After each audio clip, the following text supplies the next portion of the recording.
యెషయా గ్రంథం 41:9-10 వచనములు తెలుసున్నాయి.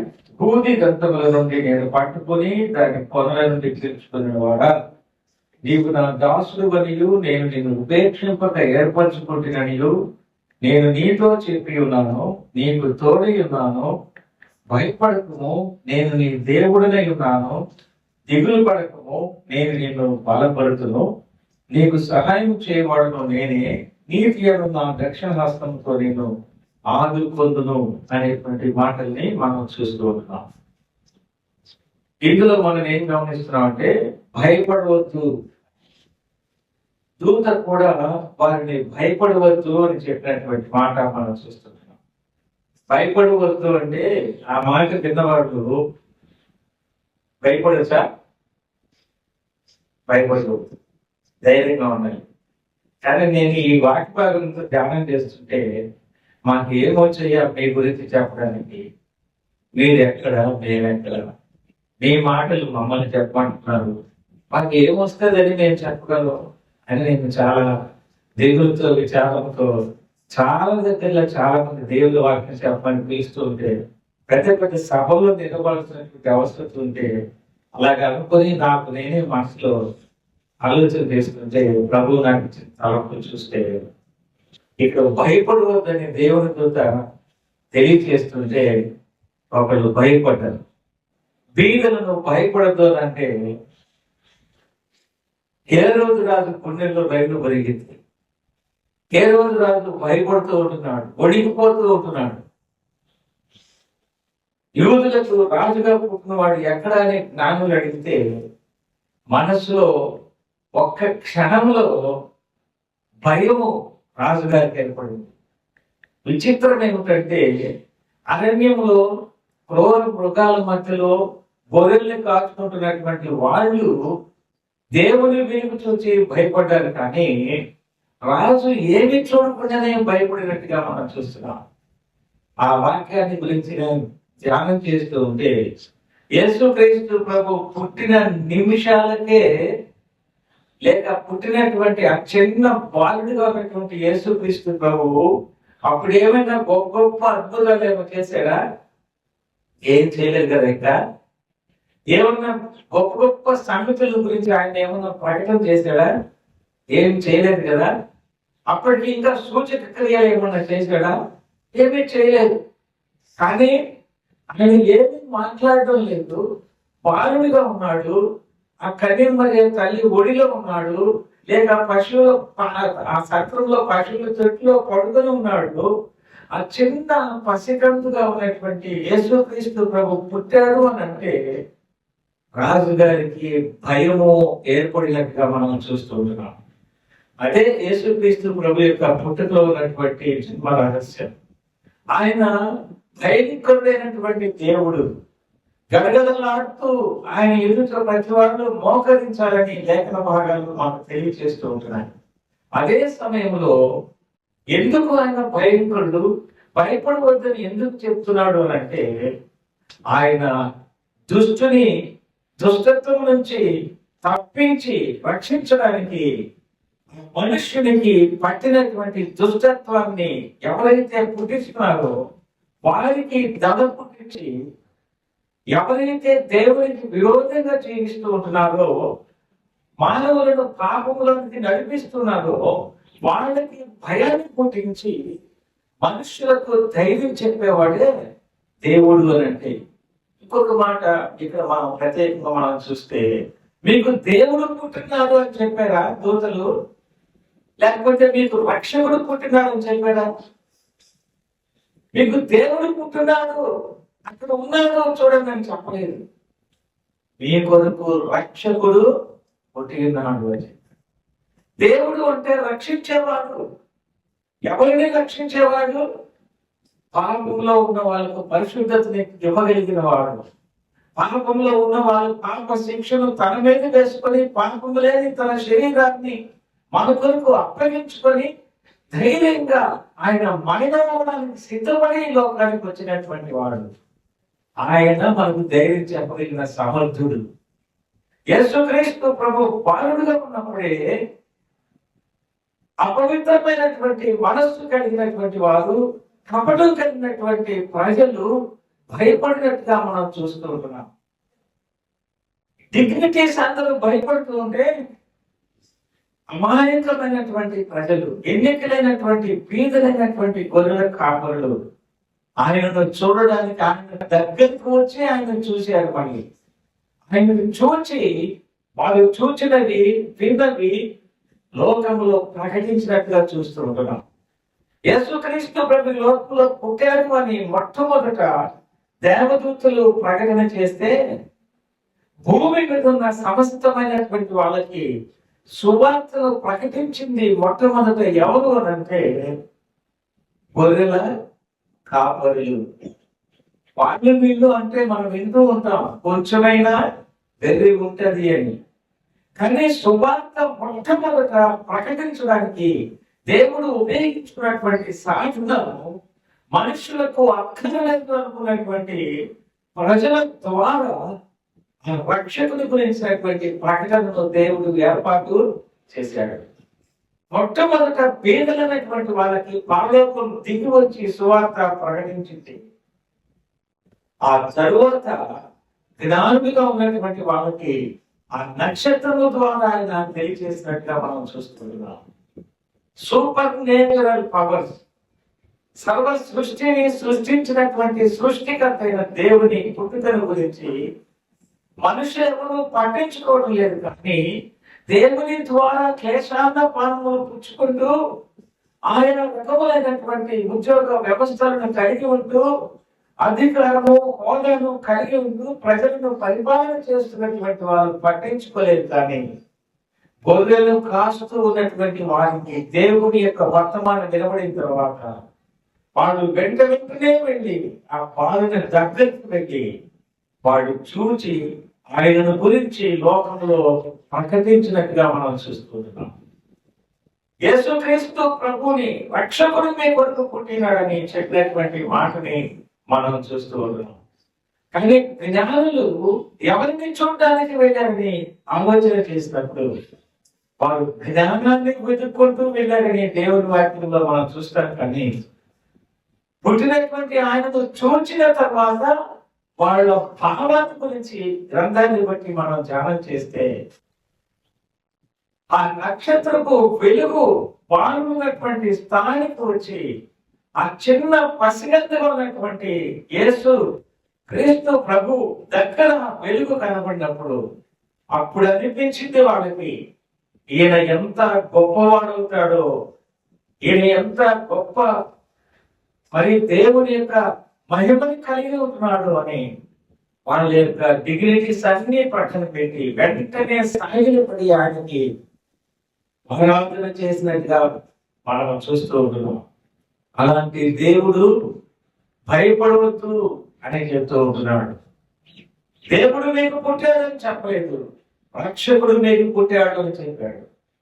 ఎవరికి రక్షకుడు అవసరము? నశించిపోతున్న వారిని రక్షించడానికి ఈ లోకానికి యేసుక్రీస్తు ప్రభు వచ్చాడు. ఎవరు నశించబోతూ ఉంటున్నారు? పాపములు అపరాధములు చేసినటువంటి మానవులు, దేవునికి విరోధంగా ప్రవర్తించినందువలన మనిషి పాపములో పడిపోయాడు. నా తల్లి గర్భంలోనే నేను పాపంలో ఉన్నాను అంటాడు. అలాగే ఉన్నప్పుడే నేను నా తల్లి కనింది అంటాడు. ఈ యొక్క పాపం నుంచి కానీ ఎవరు తప్పించడానికి వీలు పడినటువంటి స్థితిలోనే ఉన్నాను. అతి పాపములో ఉన్నటువంటి వాడు, దానివల్ల వచ్చే జీవితమైన మరణము క్రింద ఉన్నటువంటి వాడిని, ఆ మరణం భయముతో ఉన్నటువంటి వాళ్ళని, మరణం అంటే భయం లేనటువంటి వాడు ఒక్క యేసుక్రీస్తు ప్రభు ఒక్కడే. ఎందుకంటే మరణ శాసనాన్ని రాసింది ఆయనే. ఆయన మరణించాడు, మన కొరకు తిరిగి లేచాడు. అందుకనే భయపడవద్దు. భూదిగంతముల నుంచి పేరు పెట్టుకొని పిలిచినటువంటి వాడా, నేను నీ దేవుడను, నీకు సహాయకుడను, నీకు ధైర్యం చెప్పేవాడిని, నీవు భయపడవద్దు అని తెలియజేసినట్టుగా ఈ లేఖన భాగంలో మనం చూస్తున్నాం.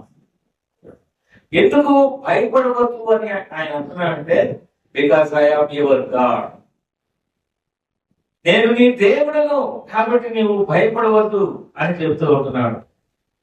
నేను నీకు తోడై ఉన్నాను అందుకని నీవు భయపడవద్దు అని ఆయన చెప్తున్నాడు. నేను నీకు సహాయం చేస్తున్నాను కాబట్టి నీవు భయపడవద్దు. నా నీతి అనే దక్షిణ హస్తంతో నేను ఆదుకుంటాను, అందువల్ల నీవు భయపడవద్దు అని తెలియజేసినట్టుగా ఈ లేఖన భాగంలో మనం చూస్తుంటున్నాం. 82వ అధ్యాయంలో యెషయా గ్రంథంలోనే 7వ వచనంలో ఎందుకు భయపడవద్దు, because I am your God. 52వ అధ్యాయం యెషయా గ్రంథం 7వ వచనంలో మనం చూస్తే, సువార్త ప్రకటించు, సమాధానము చాటించు, సువర్తమానము ప్రకటించు, రక్షణ సమాచారము ప్రచురించు అనే పాదములు నీ దేవుడు ఏలుచున్నాడని సియోనుతో చెప్పుచున్న వారి పాదములు పర్వతముల మీద ఎంతో సుందరములై ఉన్నవి. నీ దేవుడు ఏలుచున్నాడని సియోనుతో చెప్పుచున్న వారి పాదములు. ఎందుకు భయపడవద్దు? నీ దేవుడు నిన్ను ఏలుచు ఉన్నాడు అని ఆయన సంఘములకు ప్రకటిస్తున్నటువంటి ఈ వచనాన్ని సువార్త చెప్తున్న వాళ్ళ మానవుల పాదలకు ఆపాదించుకొని అందరూ ప్రకటన చేస్తా ఉంటారు. కాదు, ప్రభువైన యేసుక్రీస్తు ప్రభు యొక్క పాదములను ఉద్దేశించి వ్రాసినటువంటి మాటగా మనం చూస్తుంటున్నాం. ఆయన దేవుడుగా ఉన్నాడు కాబట్టి భయపడవద్దు అనేటువంటి మాటని ఏలేటువంటి వాడిగా ఉన్నాడు. దేవుడు ఏలేటువంటి వాడు, పరిపాలన చేసేటువంటి వాడు, తన నోటి మహత్తు గల మాటతోటి సర్వ ప్రపంచములను పరిపాలన చేస్తున్నటువంటి వాడు. అందువల్ల మేము భయపడవద్దు అని తెలియజేసినట్టుగా మనం చూస్తూ ఉంటున్నాం. యేసుక్రీస్తు ప్రభు లూకా సువార్తలు, యోహాను సువార్తలు 8వ అధ్యాయంలో 54వ వచనము 55వ వచనంలో ఆయన తెలియజేస్తున్న మాట మనం చూస్తే, యోహాను సువార్త 8:54-55 వచనం. అందుకు యేసు, నన్ను నేనే మహిమపరుచుకునే నా మహిమ వంటిది మా దేవుడని మీరు ఎవరిని గూర్చి చెబుతారో ఆ నా తండ్రి నన్ను మహిమపరచుచున్నాడు. మీరు నన్ను ఎరుగరు, నేను ఆయనను ఎరుగుదును. ఆయనను ఎరుగునని నేను చెప్పిన మీ వలె నేను అబద్ధికుడైనను కానీ నేను ఆయనను ఎరుగుదును, ఆయన మాట గైకొనుచున్నానని ప్రభు చెప్పినటువంటి మాట మనసు. మా దేవుడని మీరు ఎవరిని గూర్చి చెప్తూ ఉంటున్నారో ఆ తండ్రిని నేను మహిమపరుచుతున్నాను అంట. తండ్రి నన్ను చూచిన వాడు తండ్రిని చూచినటువంటి వాడు అని ప్రభు తెలియజేస్తున్నాడు. మీరు ఎవరిని దేవుడని ఉన్నారో ఆయననే నేను అన్నట్టుగా ఆయన తెలియజేస్తున్నట్టుగా మనం చూస్తున్నాం. అందుకని మీరు భయపడవద్దు. మీరు భయపడవద్దని ఎందుకు నేను చెప్తున్నానంటే, నేను మీ దేవుడిని, నేను మీకు సహాయం చేయగలిగిన వాడిని, మిమ్మల్ని ఆదుకోగలిగిన వాడిని, మీకు తోడుగా ఉండవలసినటువంటి వాడిని, తోడుగా ఉండగలిగినటువంటి వాడిని అని ఆయన తెలియజేసినటువంటి లేఖన భాగాలు మనం చూస్తుంటున్నాం.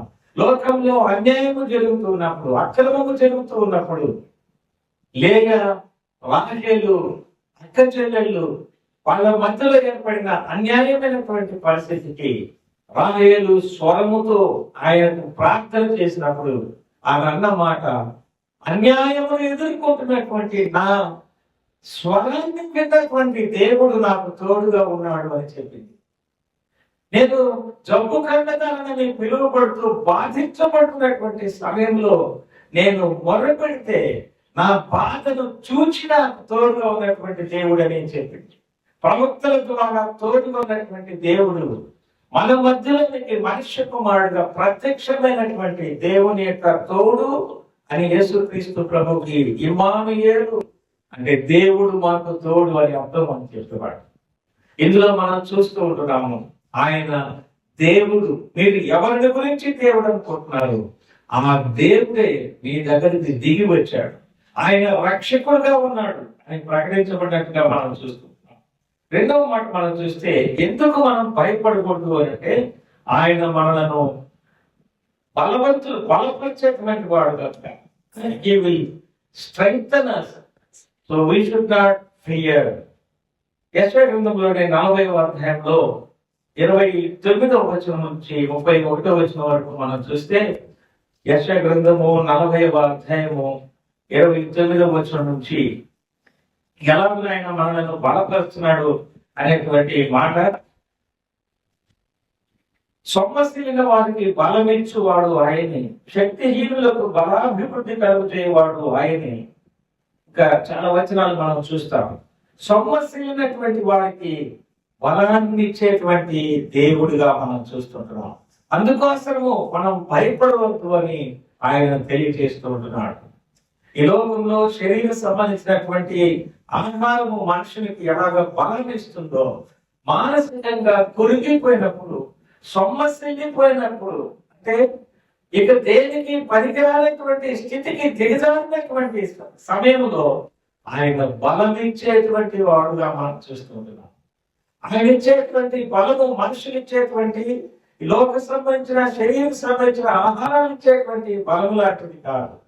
ఆయన ఇచ్చేటువంటి బలము, ఆయన ఒక్క నోటి మాట మాట్లాడితే చనిపోయిన వారు కూడా బయటికి వస్తారు. ఆయన ఒక్క మాట ఆజ్ఞాపిస్తే నీళ్లు ద్రాక్షరసంగా మారిపోతాయి. ఆయన ఒక్క మాట చెప్తే ఎక్కడో చనిపోయినటువంటి వారు లేచి కూర్చుంటారు. ఆయన ఒక్క మాట ఆజ్ఞాపిస్తే వేల సంఖ్యలో ఉన్నటువంటి ఒక వ్యక్తిలోని దయ్యాలు గడగడలాడుతూ బయటకు వెళ్ళిపోతాయి. ఆయన సొమ్మసిల్లినటువంటి వారిని బలపరిచేటువంటి వాడు. ఈ శరీరము కృషించబడుతుంది, కానీ మనస్సు కృషించుకోవడం, మనస్సు సొమ్మసిల్లిపోవడం అనేది అది చాలా దారుణమైనటువంటి పరిస్థితి. అలాంటి వాళ్ళను బలపరచగలిగినటువంటి వాడు నేడు మీ కొరకు రక్షకుడు పుట్టినాడు. కనుక మీరు భయపడవద్దు అని తెలియజేసినటువంటి మాటని మనం చూస్తూ ఉంటున్నాం. మరొక మాట మనం చూస్తే, ఎందుకు మనము భయపడకూడదు అని అంటే, కీర్తన 37వ కీర్తనలో 17వ వచనము 24వ వచనంలో మనం చూస్తే, 37వ కీర్తన 17వ వచనము 24వ వచనంలో,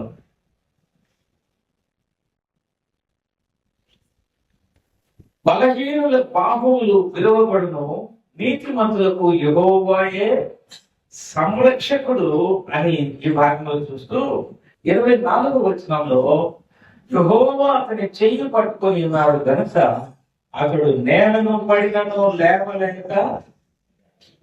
ఎందుకు భయపడకూడదు అంటే, ఆయన మనను పట్టుకొని ఉండేటువంటి దేవుడు. నా చేతితో నీ కుడి చేతిని పట్టుకొని సెలవిస్తున్నాను అని చెప్పాడు. కాబట్టి పడిపోకుండా చేతితో పట్టుకోగలిగినటువంటి దేవుడు కాబట్టి భయపడవద్దు. చాలా మంది యేసు ప్రభుని నమ్ముకోండి అంటే పాపాలు చేయకుండా నేను ఉండలేమయ్యా అంటారు. చేయకుండా ఉండలేదు నిజమే, కానీ ఆయన చేయి పట్టుకొనగలిగినటువంటి వాడుగా ఉన్నాడు. పడిపోయేటువంటి వారిని లేవనెత్తగలిగినటువంటి వాడు కనుక భయపడవద్దు అనే మాటను తెలియజేస్తున్నాడు. పేతురు ఆయనతో పాటు నీళ్ల మీద నడవడానికి ప్రయత్నం చేసినప్పుడు ఆ నీళ్లను అలలను చూసి భయపడుతూ ఉన్నప్పుడు నీళ్ళలో మునిగిపోయినటువంటి సమయంలో చేయి పట్టుకొని పైకి లేపి ధైర్యపరిచినటువంటి దేవుడు. అయ్యా వచ్చాడయ్యా, ఇంత గొప్ప భక్తుడు వచ్చాడయ్యా, ఆయన కూడా నీళ్ళ మీద నడుస్తానని వెళ్తా ఉన్నాడు చూడండి అని ఎగతాళి పాలు కాకుండా లేవనెత్తినటువంటి దేవునిగా మనం చూస్తున్నాం. ఏదైనా ఒక పనిని దేవుని కొరకు చేయాలని ముందుకు వచ్చినప్పుడు లోకంలో ఎవరైనా సహాయం చేస్తారా? ఎవ్వరు సహాయం చేయరు, ఎవ్వరు ధైర్యపరచరు. అని ప్రభు నేను నిన్ను పట్టుకొని ఉన్నాను, నీవు పడకుండా పట్టుకొని ఉన్నాను, నేను నిన్ను స్థిరపరిచేటువంటి వాడిని, నీ నీతిని నేను కాపాడేటువంటి వాడిని, కాబట్టి నీవు భయపడవద్దు అంటున్నాను. ఎందుకు భయపడవద్దని దేవుని దూతలు చెప్పారు అంటే దేవుడు మనతో ఉన్నాడు, మనకు సహాయం చేస్తున్నాడు, మనకు ఆదుకుంటూ ఉన్నాడు, పడకుండా మనల్ని పట్టుకుంటున్నాడు, మన బలహీనతలో బలపరుస్తున్నాడు. అందుకని ఇక మనం భయపడాల్సిన అక్కరం లేదు. బాలుడుగా ఉన్నటువంటి ప్రభు ఏ అద్భుతాలు సూచక క్రియలు మాటలు మాట్లాడకమునిపే దుష్టుల గుండెల్లో భయము పుట్టింది. అమాయకులైనటువంటి వాడు ధైర్యముతో ఆయన గురించి ప్రకటన చేశారు. ఈ రోజున గొప్ప గొప్ప వాళ్ళ మధ్యలో ఎవరూ చెప్పలేనటువంటి గొప్ప సువర్తమానాన్ని చేపలు పట్టుకుంటూ ఉన్నటువంటి చదువులని విద్యలని పామరులని బయటిలో ప్రయాణించబడినటువంటి వారి ద్వారా భూలోకమును తలక్రిందులు చేసేటువంటి వారు వచ్చారని వాళ్ళు ఎకతాళిగా చెప్పినారు. కానీ ఒక పాపి రక్షించబడితే పరలోకంలో దేవదూతలతో సంతోషించినటువంటి మాటలు మనం చూస్తే లోకంలో ఎవరు ఏ మనిషిని యొక్క హృదయాన్ని మార్చలేరు. దేవుడు ఒక్కడే ఒక వ్యక్తి దుష్టత్వం నుంచి తప్పించి మార్చగలిగినటువంటి వాడిగా మనం చూస్తూ ఉంటున్నాం. మరొక మాట మనం చూస్తే కీర్తనల గ్రంథంలో 65వ కీర్తనలో 5వ వచనంలో మనం గమనిస్తే 65వ కీర్తన 5వ వచనం, మనకు రక్షణకర్తమైన దేవ, భూదిగంతముల నివాసులందరికీ దూర సముద్రము మీద ఉన్న వారికి ఆశ్రయమైన వాడ, నీవు నీతిని బట్టి భీకర క్రియల చేత మాకు ఉత్తరమిచ్చుచున్నావు. ఎందుకు భయపడకూడదు అంటే ఆయన నీతిని బట్టి భీకర క్రియల చేత మన ప్రార్థనకు జవాబు ఇచ్చేటువంటి వాడుగా ఉన్నాడు. కాబట్టి మనము నీతిని బట్టి బలపరచబడే ఆ దేవుడు మనకు ఉన్నాడు కనుక అందుకోసమే నీకు భయపడవద్దు అనే మాట మనం చూస్తూ ఉన్నాం. The right hand of the righteousness, నీతి కలిగినటువంటి ఆయన దక్షిణ హస్తము అని పిలువబడుతున్న ప్రభు యేసుక్రీస్తు అని యెషయా గ్రంథం 53వ అధ్యాయంలో మనం చూస్తాం. అందుకొరకు మనం భయపడాల్సిన అక్కర లేదు. ప్రభునందు ప్రియ సోదరి సోదరులారా, ఎందుకు భయపడకూడదు? Fear not because I am your God. Fear not because I will help you. Fear not because I uphold you. Fear not, I will strengthen you. నా యొక్క నీతి హస్తముతో నిన్ను పట్టుకొని నేను నిలువబెట్టగలను. కాబట్టి నీవు భయపడవద్దు. కాబట్టి ఈ వాక్య భాగంలో మనం చూసుకుంటున్నాం. భయపడవద్దు అని తెలియజేశారు దేవదూతలు. రాజు హృదయంలో భయము ప్రారంభమైంది. ఈ లోకంలో యేసుక్రీస్తు ప్రభుని నమ్ముకున్నటువంటి వాళ్ళు భయపడాల్సినటువంటి అక్కర లేదు. ఇది అనుభవం పూర్తిగా తెలుసుకోవాలి అంటే కొన్నిసార్లు మనకు ఇంకా ఏమీ లేదబ్బా, చాలా బలహీనంగా ఉన్న పరిస్థితుల్లో ఉన్నాం, మనసంతా కృంగిపోయింది, శరీరంలో కూడా బలహీనత ఏర్పడింది.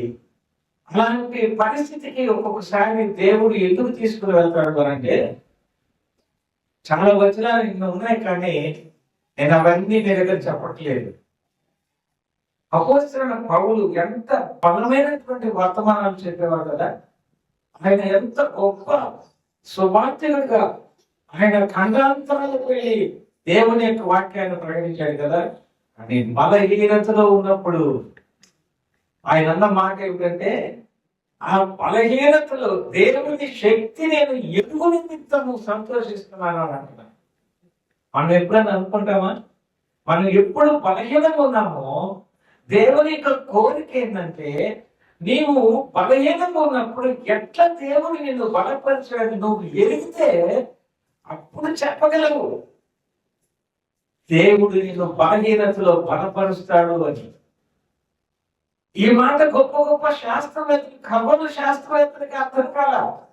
మీరు చూసుకోండి, కావాలంటే వాళ్ళు బాలుడిని ప్రభువుని చూచి వాళ్ళు కానుకలు సమర్పించుకొని అక్కడి నుంచి వాళ్ళు నిష్క్రమించి వెళ్ళిపోయారు.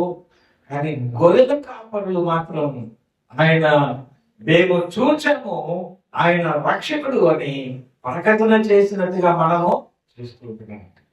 అందుకని దేవుడు నీకు నాకు ఆ బాధ్యతను ఈ లోకంలో అప్పగించాడు. ఎప్పటికప్పుడు దేవుని సన్నిధిలో ప్రార్థన చేసుకుంటూ ఎవరో మనం బలపరుస్తారని ఎదురు చూడకుండా బైబిల్ గ్రంథాన్ని తెరచి చూచి, ప్రభువా నాతో మాట్లాడవా, నన్ను బలపరచవా, నన్ను ధైర్యపరచవా అని మనం అడిగితే తన యొక్క మాటల ద్వారా మనతో మాట్లాడతాడు, మన మనస్సుతో మాట్లాడతాడు, మనల్ని బలపరుస్తాడు, మనల్ని పట్టుకుంటాడు, పడిపోకుండా ఆదుకుంటాడు. ఈ లోకంలో తన నీతి అనే దక్షిణ హస్తంతో భీకర కార్యాలని మనము చూడాలని కొన్నిసార్లు అలాంటి పరిస్థితికి మనను అనుమతిస్తాడు తప్ప దాని ద్వారా మరింత బలాన్ని పుంజుకొని నా బలహీనతలు ఎందే నేను నన్ను బలపరచు అని అందు సమస్తమును చేయగలుగుతున్నానని చెప్పగలిగేటట్టుగా మనల్ని నేను కాపాడుతుంది మనం చూస్తున్నాం. అలాగే ఇంకా ప్రభుని సంపూర్ణమైనటువంటి రక్షకుడిగా అంగీకరించుకుంటా ఉంటే ఈ లోకంలో ధైర్యపరిచేవాళ్ళు ఇంకొకరు ఎవరు? యేసుక్రీస్తు ప్రభు. ఆయన చీకటిలో వెలుగుగా వచ్చాడు. యేసుక్రీస్తు ప్రభు భయములో ధైర్యాన్ని పుట్టించడానికి వచ్చాడు. యేసుక్రీస్తు ప్రభు పాపులను పరిశుద్ధులుగా మార్చడానికి వచ్చాడు. మన మనస్సులో పవిత్రతను ఇచ్చి మనస్సులో భయమును ఆందోళనను తీసివేసి ధైర్యపరచడానికి లోకానికి వచ్చాడు. మన కొరకు సిలువలో రక్తమును చిందించాడు. ఏమి చేతగాని బతకలే ప్రవర్తించాడు. మనం మాట్లాడకుండా మౌనంగా ఉన్నాడు. ఆయన మరణించాడు, సమాధి కూడా చేయబడ్డాడు. అందరూ అనుకున్నారు అయిపోయిందిలే అని. మా యొక్క ఆ అధికార పరిస్థితులు మా దగ్గరే ఉన్నాయనుకున్నారు. మా యొక్క మత సంబంధించినటువంటి ఆ యొక్క ప్రాముఖ్యతలు మా దగ్గరే ఉన్నాయనుకున్నారు. ఆనాటి కాలంలో ప్రధాన యాజకుడికి ప్రభు పుట్టుకను గురించి పట్టలేదు, కానీ రాజులకు పట్టలేదు. కానీ ఆయన పునరుద్ధరణ తర్వాత రాజులు ఆయనను సేవిస్తారు, రాజులు ఆయనను ప్రకటిస్తారు అని వాక్యము తెలియజేయబడింది. ఒక విషయం మీకు తెలుసా? జర్మనీ దేశంలో ఆ రోమన్ కేథలిక్ వాళ్ళ క్యాథెడ్రల్లో ఈ ముగ్గురు జ్ఞానుల యొక్క పుర్రెలు ఈ నేటికి కూడా భద్రపరచబడి ఉన్నాయి. కావాలంటే విమానానికి చార్జీ పెట్టి నేను తీసుకుపోతా, అడ్రస్ ఉంది నా దగ్గర, వాళ్ళ పేర్లు కూడా ఉన్నాయి నా దగ్గర. యేసుక్రీస్తు ప్రభు పుట్టలేదు అనడానికి లేకుండా ఆయన పుట్టాడు అనే దానికి ఆధారాలు ఈ నేటికి కూడా ఉన్నాయి. కాబట్టి ప్రభు నమ్ముకొని రక్షణ పొందాలని ప్రభు గారికి మనం చేస్తున్నాం. నమ్మిన దేవుని ప్రజలే మనం. మీరు చూసుకోండి ఎట్లాంటి పరిస్థితుల్లో మీ ఇష్టం, ఏ రకమైన పరిస్థితులైనా చూసుకోండి. ప్రపంచంలో మనం అనుభవించే పరిస్థితుల్లో మనుష్యులు మనలాగా ఊపిరిపోయిన తర్వాత చనిపోయే వాళ్ళకి మీరు ఎందుకైనా భయపడతారని వాక్యం చెప్తుంది. సేవ చేయడానికి మనిషికి ఎవరు మనకు దగ్గరికి వచ్చి బలపరచరు. ఆయనను కలిగినటువంటి మనమే ఇతరులకు బలపరిచేటువంటి మాటలు అందించడానికి దేవుడు మనకు ఆ స్థాయి తీసుకొస్తాడు. అది మనం అర్థం చేసుకొని ప్రభు కొరకు నమ్మకమైన సాక్ష్యంగా జీవించడానికి ఈ చిన్న మాటలు మనకు సహాయం చేయాలి. అందరికీ వందనాలు.